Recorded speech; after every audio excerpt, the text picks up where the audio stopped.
And a very good morning to you. This is the Talk of the Town. And our guest this morning is Mr. Shanakiyan Rasamanickam, Member of Parliament from Batticaloa. Good morning to you, Mr. Rasamanickam. Good morning, Faraz. Now, you've been having meetings with our dear President on Northeast Development and so on. How's that going? Well, we had the first meeting on the 9th of May where we planned on what we are supposed to discuss and what issues need to be resolved.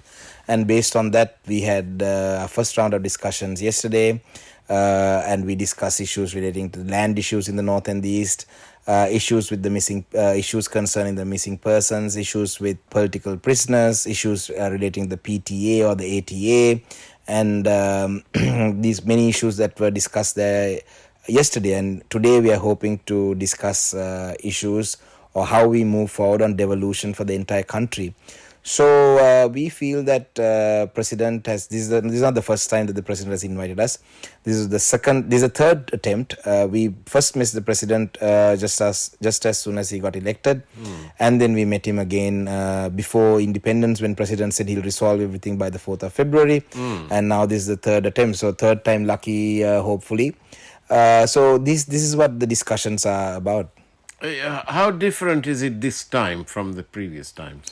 It's not any different at all. We go there with hope. As a Tamil National Alliance, we have gotten a mandate from our people to resolve these existing issues. And at every given opportunity, when we are invited for talks, it's our responsibility to participate in these discussions. But however, we are hopeful, or we are not going to let the President to drag this on for as long as he wants and keep talking with no actual action. So he'll have to start walking the talk. And he tells us that there are systems that are being developed. So we are hoping to see how these things work out. But if the President feels that he can lead us on and just drag things on and hopes that we would blindly support him at a presidential election without any real genuine reconciliation happening, I think the President will be wrong in thinking that. But the President has done some good things. To be very honest with you, the President has finalizing of the extended fund facility. Ministers have boasted about Sri Lanka being the fastest to get there and all that jazz, but we are one of the slowest countries to have arrived at an extended fund facility. But whatever said and done, yes, the extended fund facility has been signed and President has been able to achieve that. And the queues have reduced. Like you said, there's earlier the fuel quota. Even though fuel quotas are there, but there is still fuel. But does this really mean that he's successful? It's not something that we can gauge his success based on fuel and electricity, uninterrupted electricity supply, because there's a large brain drain that's happening in the country right now.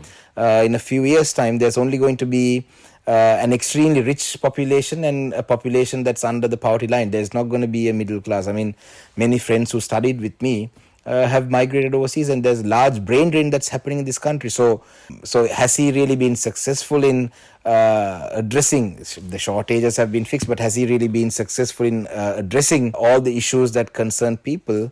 I would say that he still hasn't been able to do that. But what's his commitment level like? This is not the first time that the TNA has taken part in discussions. It's my first time as MP.